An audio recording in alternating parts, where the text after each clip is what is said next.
everyone. Welcome to the Weird World Podcast. I'm Carrie. I'm Dean. And I've got Lily on my lap. Oh, not anymore. Not anymore. Today, Carrie, we are going to have a weird bit. It is going to be a quick update, a semi-quick update on 3I Atlas that the world is obsessing over lately. Okay. It is probably not the last update, but it is interesting because some things happened. The comet came out from behind the sun earlier than usual, which we covered at the end of our last one, or during our episode about 3I, our full episode about 3I Atlas. But so one of the things that happened over the weekend past here was that Avi Loeb had a comet. He's, of course, as I just mentioned, he's the person who's been peddling this idea that is an interplanet but everyone else, all experts and all astronomers and astrophysicists think is a comet, an unusual comet, but a comet, the third interstellar body to pass into our solar system. Avi Loeb keeps on saying, no, hey, here's some interesting things. I think it's an alien spacecraft. And he lately has said that, oh my gosh, look, the 3I Atlas is losing massive amounts of mass as it passes out from behind the sun, including maybe the contention that it could have exploded into multiple pieces, and that this is evidence that it was much, much bigger than everybody's saying. Remember, one of his anomalies was that, it's really big. And no one else agreed. His estimate of its size was significantly larger than anyone else's estimate of its size. And so he's sort of saying, look, it is this big because it's losing so much mass. And here's the key is his contention is based on, of course, very complex, very, very esoteric calculations and a field of study, astronomy and astrophysics, that very, very few people know. Virtually no one in his audience can refute him, which is critical. Yeah. So one thing he's saying, it's very, very large. Another thing he's saying, oh, look, it has an anti-tail. It's showing what we talked about before, which is a known phenomenon where the tail of a comet kind of goes backwards, but it happens all the time. Mm-hmm. Just 2 days ago, he was talking about, oh, look, the first pictures of the Atlas from coming out of the sun showed it didn't have a tail. Now it's showing a tail again. Mm-hmm. And he's saying, oh, look, that's unusual. Wow. So kind of implying that this anti-tail is weird and different, and therefore it kind of also, it could be an indication that it's a spaceship. He never says this right out. Remember, he made that infamous 30 to 40% likelihood that that's a spaceship, which is a ridiculous number when I was asked.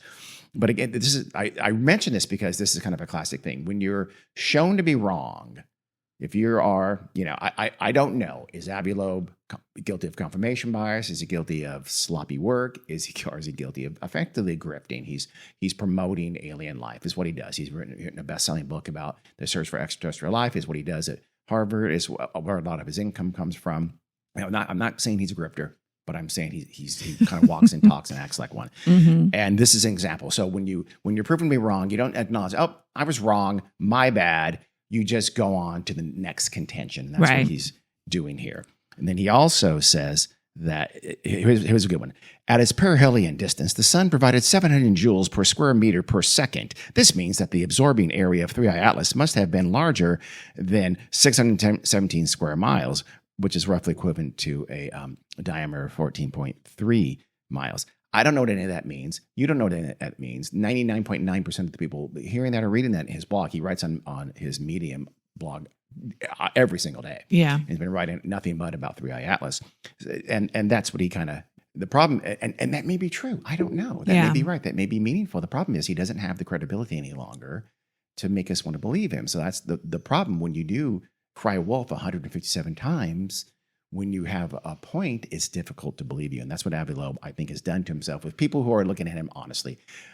He knows most of his audience is people who are guilty of the same kind of confirmation bias he may be guilty of, which they really desperately want to believe it's a UFO. I really desperately would want this to be a UFO. I know a lot of our listeners who believe in UFOs is, oh, you're full of shit. You're a skeptic. No, I would love it to be a UFO, but I have to be convinced. I don't want to be lied to, and I'm not going to be grifted. Yeah.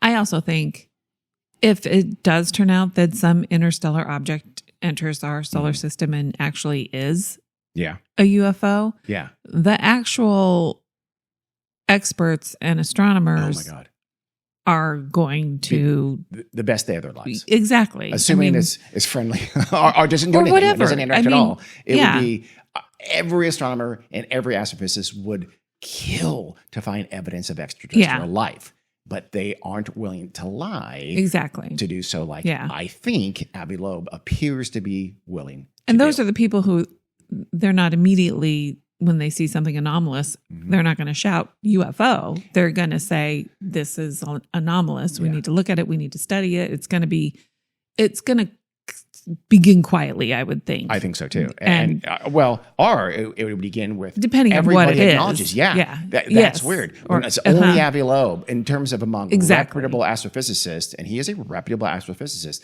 when it's only him saying these things, that should be a tell. And he does another thing that I think is also a tell that I'd lean toward the grift as opposed to the confirmation bias.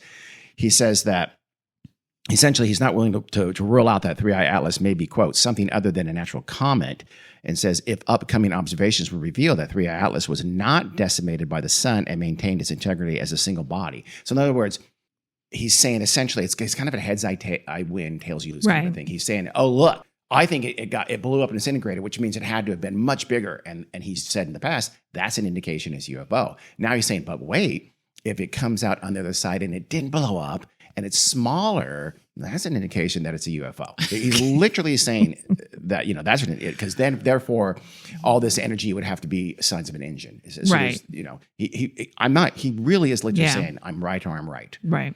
No matter what happens, he'll make himself right. That's how I feel a lot of the time too. Do you? I'm right or I'm right. I feel like Avi Loeb and people like him feel like that. I'm right or you're wrong. Of the time. The problem is, of course, that we're left with this kind of classic, honestly, grifter's proposition, which is sort of prove me wrong. And he knows that, again, virtually his entire audience cannot prove him wrong. We simply don't have the expertise to do so. So we're screwed, right? What can we do? We can't prove him wrong. I suspect strongly he's wrong, but I can't contend with him on these very, very esoteric, detailed, complex.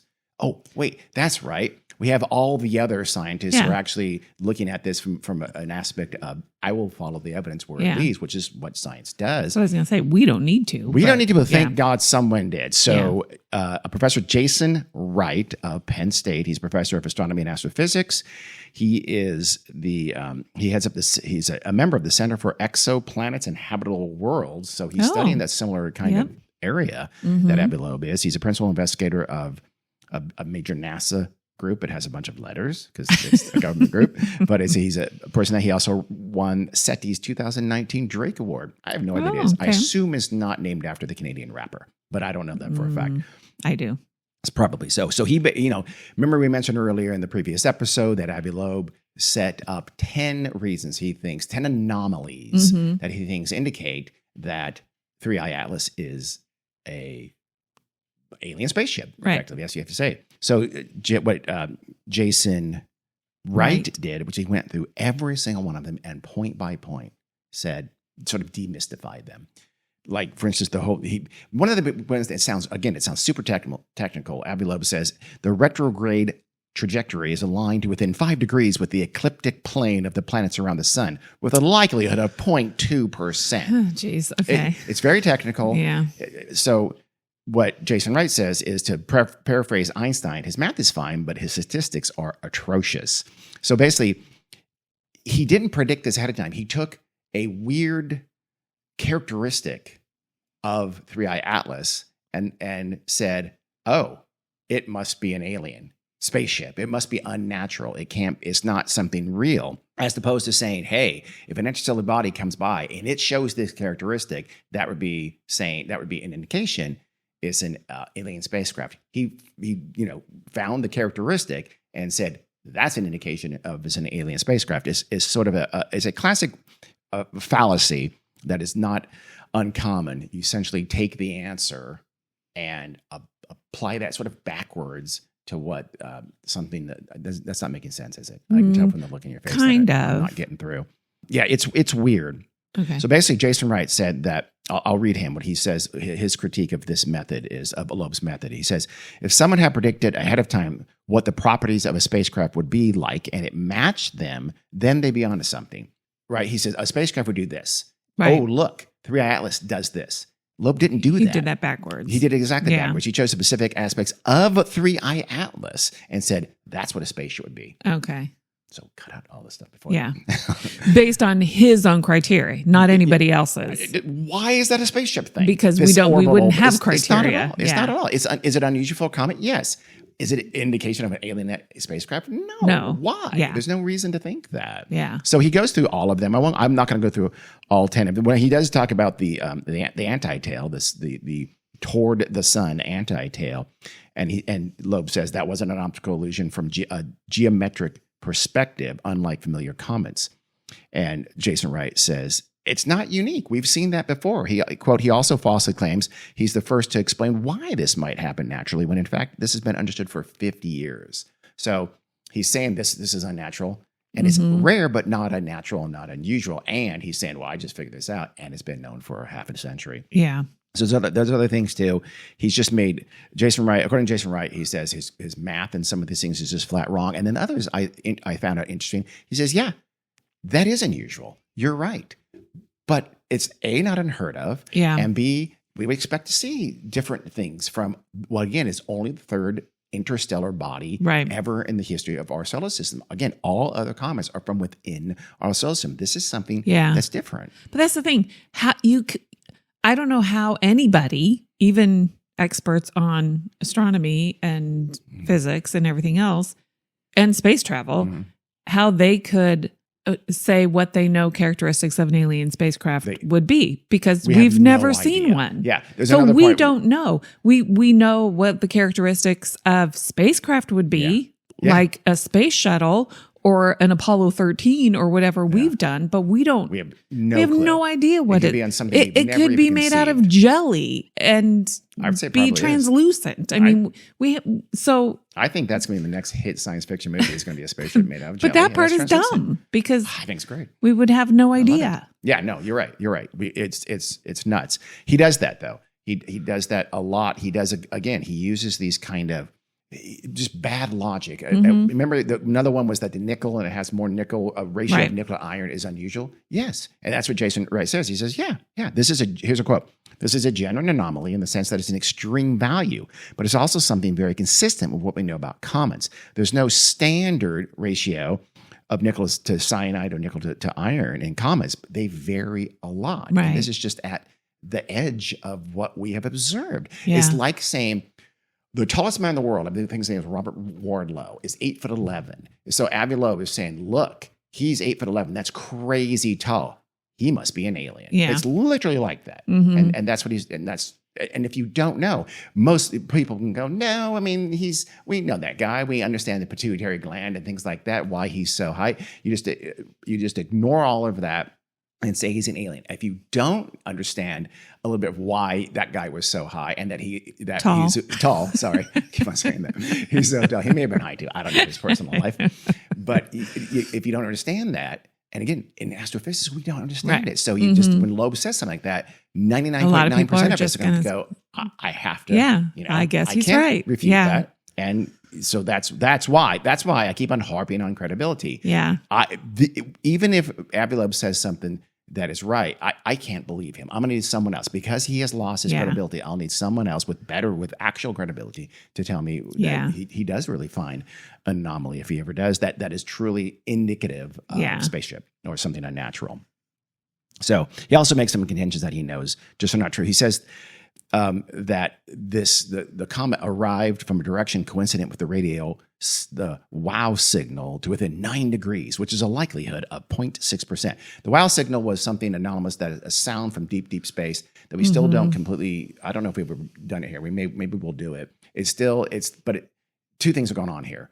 That one, Jason Wright says, quote, this is ridiculous. 9 degrees from the wow signal is a long, long way. This is space. 9 degrees. Oh my God, it's right from there. He says, in other words, it very definitely did not come from the direction of the wow signal. It's just somewhere vaguely near. It's like part of the sky, and degrees over, and a different part of the sky is something, that's not that far away. It must be from the wow civilization, is what Avi Loeb is trying to imply. Okay. And the other thing is that the most recent test of the wow signal have not been indicative that it is anomalous and may come from intelligent life. We don't know. Yeah. But it's not promising. Mhm. And so he's saying two things. One is like he's assuming you think if you're a UFO aficionado, you've heard the RAL symbol, you probably believe it is a signal from a alien civilization. It may not be. It probably is not, but it may be.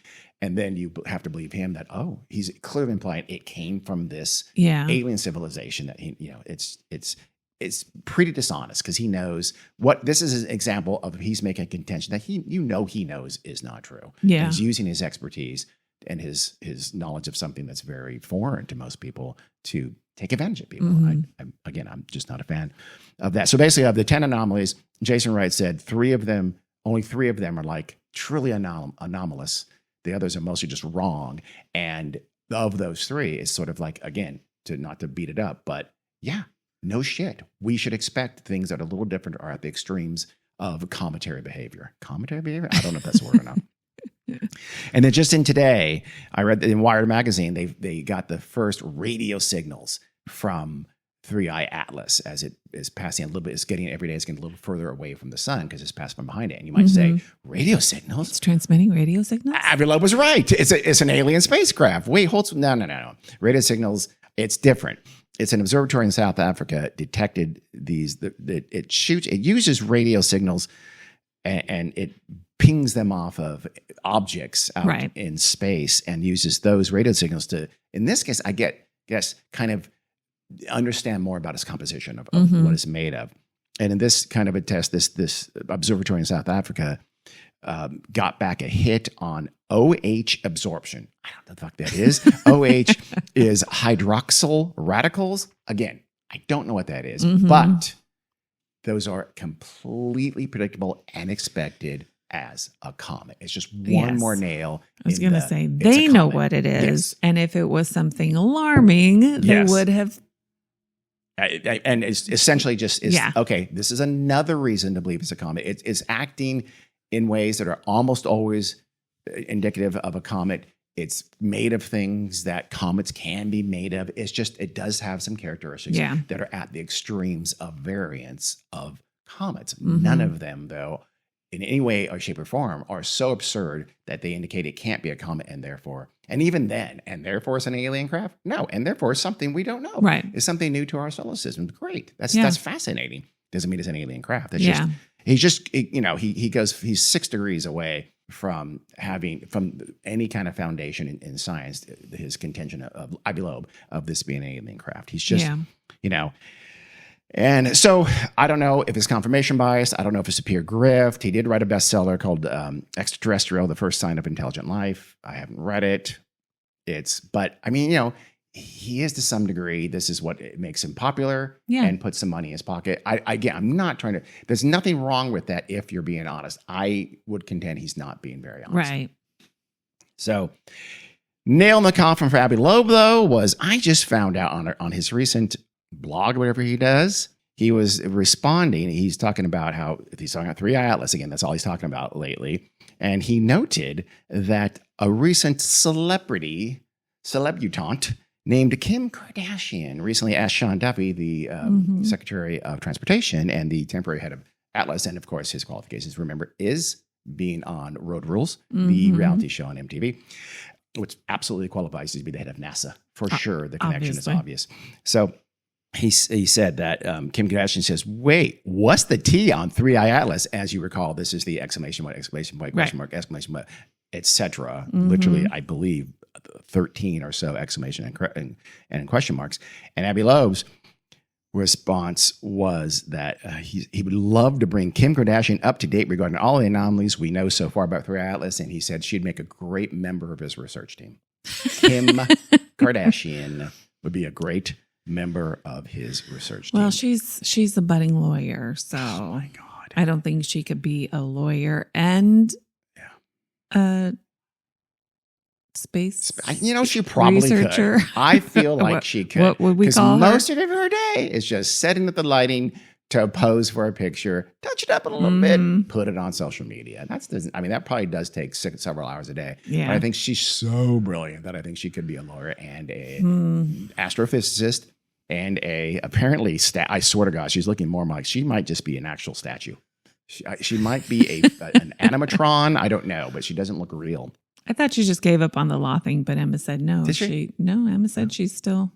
She doesn't think she's taken the bar exam yet. Wait, she's actually gone to law school?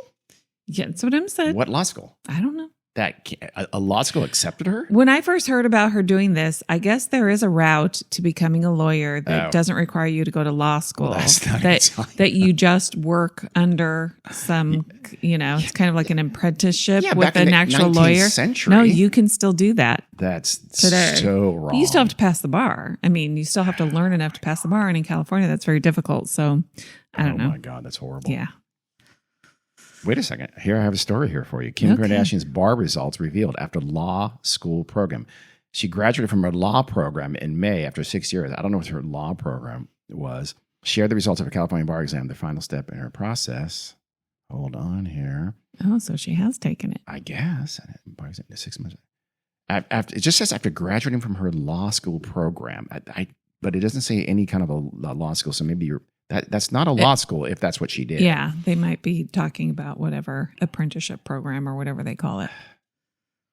But it's not saying what they revealed that she sadly did not pass the all-important exam, but she wasn't calling quits. 6 years in this law journey, and I'm still all in until I pass the bar. No shortcuts, no giving up, just more studying and even more determination. Well, good for her. Yeah, there's no shame in not passing the California bar exam. Oh, God, no. It's California it's law. Very hard. It's like 50-50. Yeah. It's very difficult law. It's not like some of these things in Yeah. Florida, I think, is like, print your name here, son. You're a lawyer. So falling short isn't failure, it's fuel. I was so close to passing the exam. We don't know that. And that only motivates me even more. She's not saying what her score was. I don't know if they tell you how close you were. Oh, they must. Or not. She is playing a very well-dressed lawyer on TV, though, currently. So I think that's fair. That's you know what? Close enough. Maybe in 10 years, I think I'll give up being Kim K and be a trial lawyer. In 10 years? 10 years. She said, that's what I really want. I always want to be growing, curious, and evolving, and I want to see wherever that takes me. Okay, well, I guess that's a weird way to end our 3i Atlas update. This is your weekly Kim Kardashian update. Maybe we'll do more of that. I don't know. Good for her. I hope she passes. Yeah. Again, it's interesting to have an article that says multiple times her law school program and never says what law school she was in. So I don't think she really was in. Yeah, that is or her law interesting. program, I think it said. So that's a little tricky wordage there. Yeah, I don't think she actually went to law school. Yeah, not a good sign. Okay. Well, thank you for listening to that. Again, we still have some more 3i Atlas. Will still be its closest period to Earth is going to be on December 19th. So I wouldn't be surprised if we have a Christmas time update. Woohoo! If we find anything that is worth bringing to you. All right. See ya. Thanks.